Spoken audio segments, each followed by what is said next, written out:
Good morning, everyone. Happy Friday morning to you, and welcome back to Morning Musings. Well, okay, uh, my voice is sufficiently recovered so that I'm going to do a video today. We're going to pick up on our review and refutation of the book entitled Why Not Full Preterism? A Partial Preterist Response to a Novel Theological Innovation, written by my friend Steve Gregg.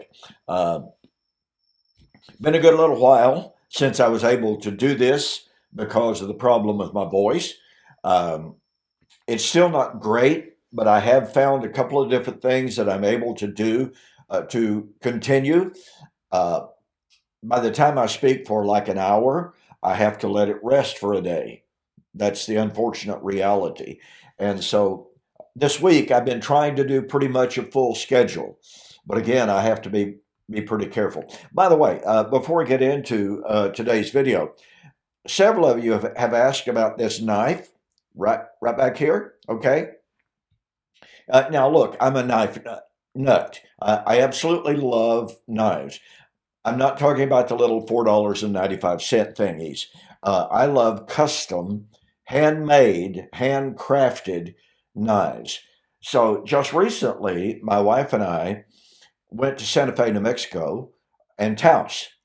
And this particular knife is a genuine, handcrafted, native made hunting knife. It is elkhorn uh, bone handle. And I want to tell you, that thing is viciously sharp. Wow. But it's made of some super good metal, and it's a beautiful thing with the scabbard. Uh, see if I can get it up here and let you get a little bit better look at it. You can see it's got some engraving there on it. This particular one is, let me see if I remember. Seems like this is a wolf, something like that. Anyway, for those of you who have asked about that, uh, I absolutely love stuff like that. I don't have the money that I would like to have, to invest in things like that. They are, in my estimation, a good investment. So anyway, for those of you who asked, all right, this is video number 25 in our investigation and review and refutation of Steve's book, and we've been focused on Steve's claims. First of all, that, well, Paul said he was a Pharisee. The Pharisees believed in physical resurrection. Therefore, Paul must have believed in physical resurrection of biological bodies. Uh, and that's supposed, I used to believe that was a good argument. I really did, until I began to study. And I began to realize, whoops, don't know what happened there. I began to realize that the claim that the Pharisees believed in physical resurrection, and since Paul said he was a Pharisee, that proves that he believed the same thing as they did. I really discovered, ladies and gentlemen, that argument, it has all sorts of major flaws in it. Now, on page 131 and following, page 130 specifically, Paul says, full preterist Max King wrote that the doctrine of resurrection preached by Paul was radically different from the traditional Jewish understanding of the resurrection.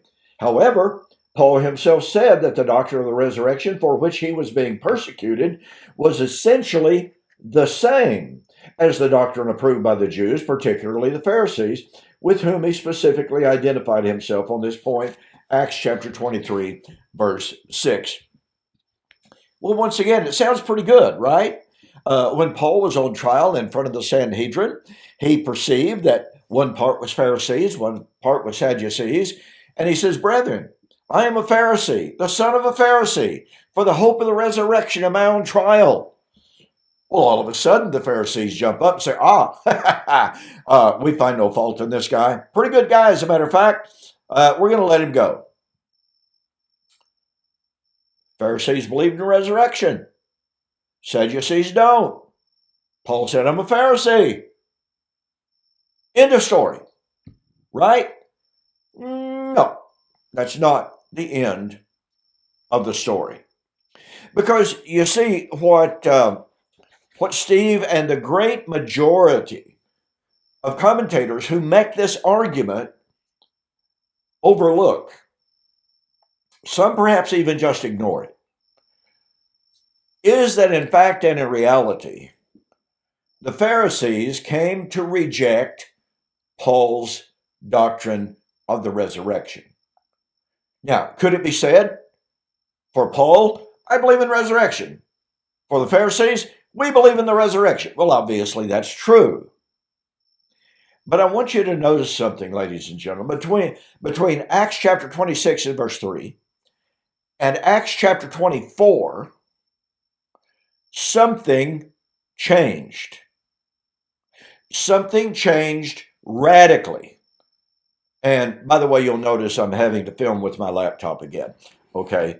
Haven't been able to find out what the problem with my camera is. I put a new FireWire on it, but it's got two adapters. And for some reason or other, I'm still having a problem with the interface. So that's why I'm doing the laptop. I've tried to adjust my audio, so I hope it's good enough. So anyway, in Acts chapter 23, Pharisees say what a good guy Paul is. But in Acts chapter 24, 13 and following, Paul says, this I confess to you, that after the way which they call a sect, that's the Pharisees, so worship I the God of my fathers, believing all things that are written in the law, the prophets, that there should be resurrection of the just and the unjust, drawing on Daniel chapter 12, that is about to be. Now, wait a minute. Why do the Pharisees, and according to the chronology between Acts 23 and Acts 24, there's a period of 14 days. But in Acts chapter 24, Paul says those Pharisees, Acts 24, 11 and following, 11 and 12, those very Pharisees who just 2 weeks prior said Paul was a fine fella, are now the very ones who want to kill him for his doctrine of the resurrection. What? Come out here. How and why did the Pharisees in Acts chapter 23 affirm that Paul's a great guy, but just 2 weeks later, and they think he's a great guy because he believes in resurrection? Okay? So how and why, in that 2-week interim, when he's now on trial in front of Felix, do they want to kill him for his doctrine of the resurrection? Now, some people try to avoid the power of this and the conundrum that is presented to us on this by saying, well, it wasn't because of his doctrine of the resurrection that they had turned against him, but it was because he was preaching resurrection through Jesus Christ. Well, that's not the whole story. Paul didn't say they now want to kill me because I'm preaching resurrection through Jesus. No, that's not what he said. For the hope of the promise of the resurrection am I on trial. Not one word about, well, you know, they're only trying to kill me because I preach Jesus. Now, we need a little bit of a background here. And by the way, in his book, on page 132 and following, Steve cites the Jewish Encyclopedia. He cites the Jewish Virtual Library. And he cites other sources as well, one, an internet source, to tell us about the, quote, standard Jewish view of the resurrection. So let's clear something up. To say that there was one standard view of the resurrection among the Jews in the first century is completely historically false. Now, a year or so ago, I think it was a year or so ago, 4 years ago, I wrote this book, Paul on Trial, Paul, the Pharisees, and the Resurrection. All right? Because you see, down through the years, the more I looked at Paul on trial and the radical shift in attitude against Paul by the Pharisees from the previous 2 weeks, something just is not right here, ladies and gentlemen. And by the way, this is one of the most in-depth analysis of Paul's trial and the reasons why the Pharisees turned on him that you're going to find anywhere. I've got resource material here on scholarly literature, the commentators, and the biblical text, most of all, to demonstrate that it is simply untenable, it's unhistorical to say there was one standard view of the resurrection among the Jews. In a PDF by a scholar by the name of Karagunis, fantastic article, and if any of you would like to have a resource, if you'd like a reference to that PDF, I'll be glad to send it. Okay, Karagunis catalogs, chronicles, documents no less than no less than six major views about the resurrection. Among them being, it was a corporate resurrection of Israel out of bondage, out of Assyrian bondage, out of Babylonian bondage. That was considered the resurrection by some Jews. Others believed that resurrection was being taken out of the Hadean realm and taken to heaven. You see, we have in the book of Enoch, we have in some of the other apocryphal books, the idea that resurrection was simply being taken out of Hades and being taken to heaven without a physical body being raised out of the ground at all. That was one of the dominant views.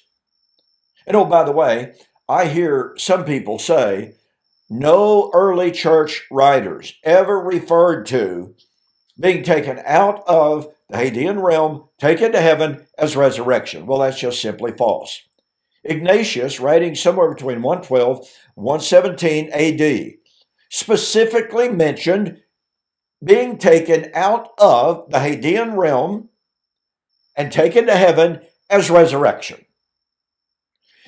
And so my point here is, once again, that when Steve says, oh, there was one standard view of resurrection among the Jews, and he cites these sources who say, well, the Pharisees believed in this and that and the other, that's fine and good. Okay, yeah, that may be what the Pharisees believed. I think there is some adversarial evidence to the contrary, but nonetheless, we're going to accept that for this video. But again, when Steve says this is the standard singular view of resurrection among the Jews, that's simply not true. Not at all. And there's something else. And by the way, I document this absolutely fully in this book, Paul on Trial, Paul the Pharisees and the Resurrection. Go to my website, donkpreston.com, bibleprophecy.com, and order this book. Believe you me, you're not going to find anything else like this. I researched, I looked, I researched and researched and researched. I have not found as thorough an exposition and exegesis of Paul on Trial as I have presented in this book. I wish that I could offer free shipping on this, but the cost of the book, I have it right down to bare bones.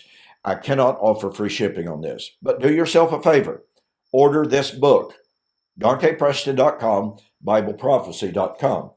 Here's what I want to share with you.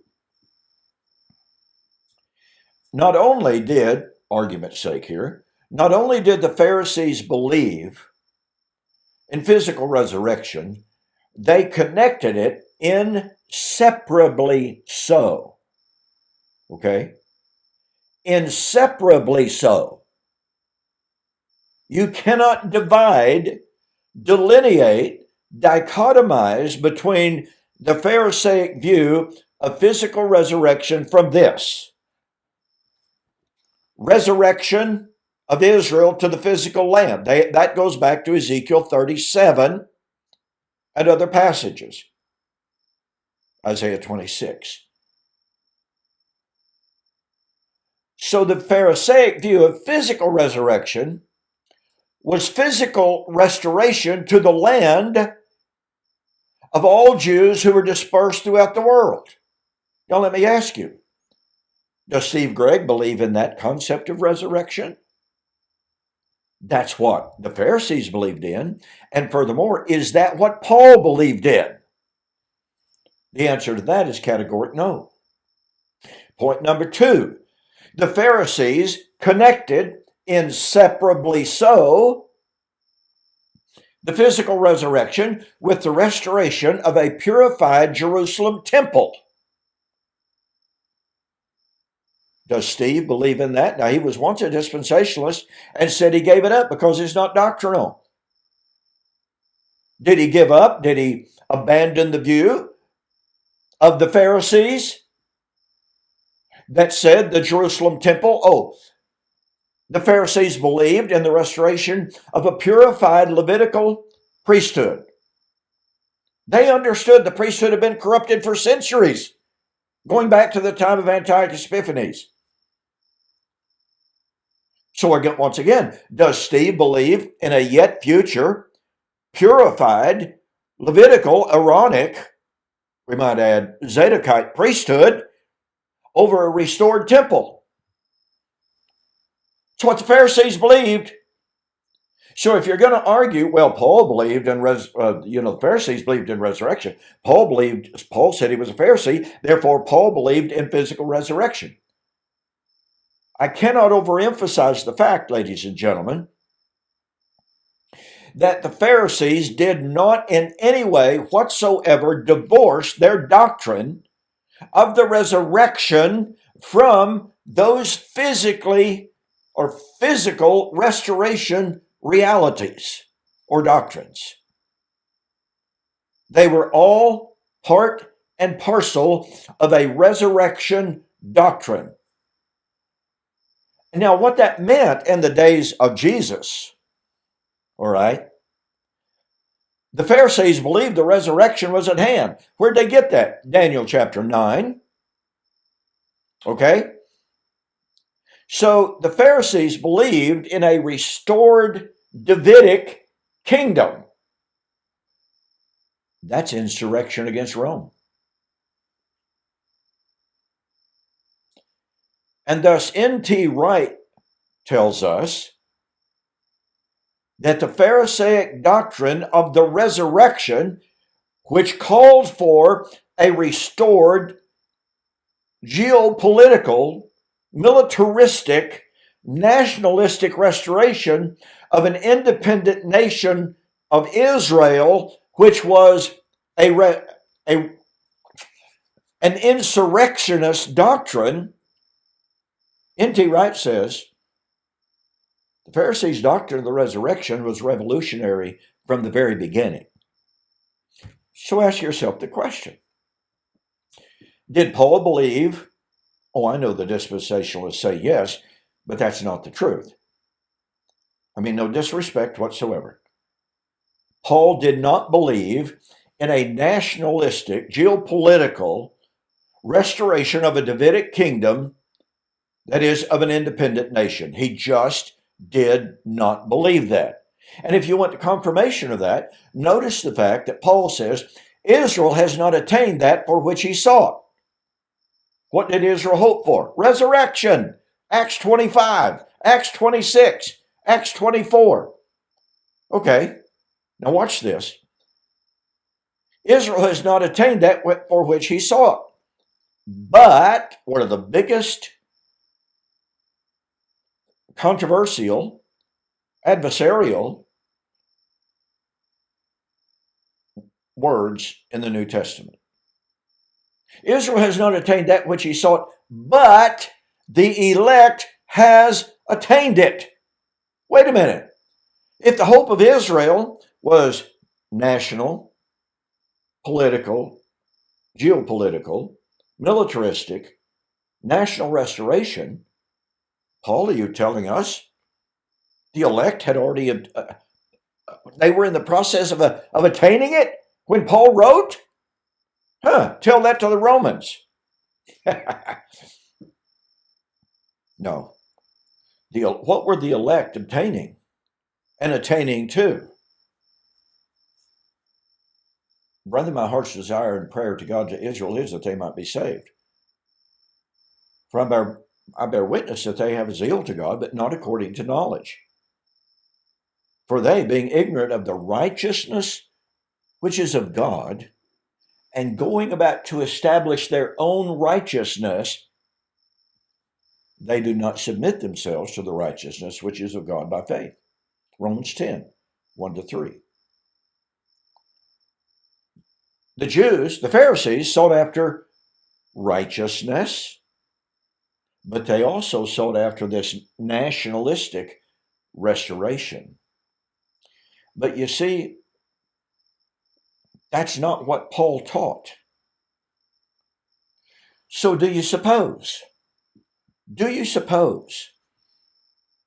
that between Acts chapter 23 and Acts chapter 24, when the Pharisees came to understand what Paul actually taught concerning the restoration of Israel, the resurrection of Israel that was even then taking place, but absolutely not on any kind of a geopolitical, quasi-military, nationalistic, independent basis or form or fashion, they decided they wanted him dead. Because Paul's doctrine of the resurrection was a categoric rejection of their resurrection hope. We're both preaching and teaching and anticipating resurrection? Absolutely. But Paul's doctrine of the resurrection was different from the Pharisees' doctrine of the resurrection. Now watch this. Did the Jews want a kingdom? Well, obviously, non-debatable. Did Jesus come to establish the kingdom? Undebatable, absolutely. In John chapter 6, we find a remarkable story. Jesus fed a multitude of 5,000 men, doesn't count women and children, with 5 loaves and 2 fishes. Wow. Just a few loaves, just a few fish. The Jews, seeing this incredible miracle, were about to do something. Now, before I reveal that, when Jesus was on trial, Pilate asked him, "Tell me plainly, are you the king of the Jews?" And Jesus said, "Well, you've spoken well. For this reason was I born. For this cause did I come into this world." Jesus came to proclaim the message of the imminent restoration and establishment of the kingdom. That was John the Immerser's message. That was Jesus' message. Mark 1:15, Matthew 4, verse 17. Repent, for the kingdom of heaven is drawn near. So Jesus taught the kingdom, and he said it had drawn near. The time for the kingdom was there. So in John chapter 6, here is Jesus who has proclaimed that the kingdom of heaven is drawn near. And he's just fed 5,000 men and no telling how many women and children. But it says Jesus, when he perceived that the Jews were about to, from mellow in the infinitive, about to come and make him king, he withdrew himself. Wait a minute. Did the Jews want a king? Yep. Did the Jews want a kingdom? For certain. Did Jesus come offering the kingdom? Absolutely. Did Jesus come to be king? Positively.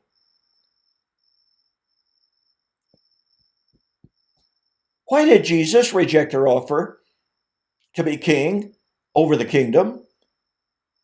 If they were going to offer what he came to do, why are they rejecting him? Or more appropriately, why is he rejecting them? I want to make a statement, and I'm absolutely out of time here. If Jesus was offering what they wanted, and if they wanted what Jesus was offering, number one, why did he reject them? And number two, why did they turn on him and reject him? Oh, for the very same reason that in Acts chapter 23, Paul preached resurrection. The Pharisees believed in resurrection. They initially thought, great, wonderful guy. Oh, but wait. When they found out what kind of resurrection that Paul was preaching, just like they had found out what kind of kingdom Jesus was preaching and offering, he rejected them, they rejected him. In Acts chapter 23, 24 through 26, they initially accepted Paul, and then they turned on him and wanted to kill him because of his resurrection doctrine. You see, here's something critical. Ladies and gentlemen, kingdom and resurrection are synonymous concepts. Restoration of the kingdom and resurrection are synonymous concepts. Now, in this book, I have a chart pointing out so many direct parallels between the ministry and message of Jesus and the ministry and message of Paul. Jesus' ministry and message in regard to the kingdom, and the resurrection, and Paul's ministry and message concerning the kingdom and the resurrection, and how and why the Pharisees and the Jewish attitude toward Jesus and then Paul changed radically from acceptance to rejection and ultimately death of both Jesus and Paul. You see, ladies and gentlemen, Jesus wasn't offering the kind of kingdom that the Pharisees and Jews wanted. Paul wasn't offering the kind of resurrection and kingdom the Jews wanted. And that means categorically, Paul wasn't preaching physical resurrection. I'm out of time. I hope this has helped. And again, please take advantage of this book. Wealth of information in this book that you will not find anywhere else. So, thanks for joining me. Have a fantastic and safe weekend. Lord willing, I'll see you on Monday.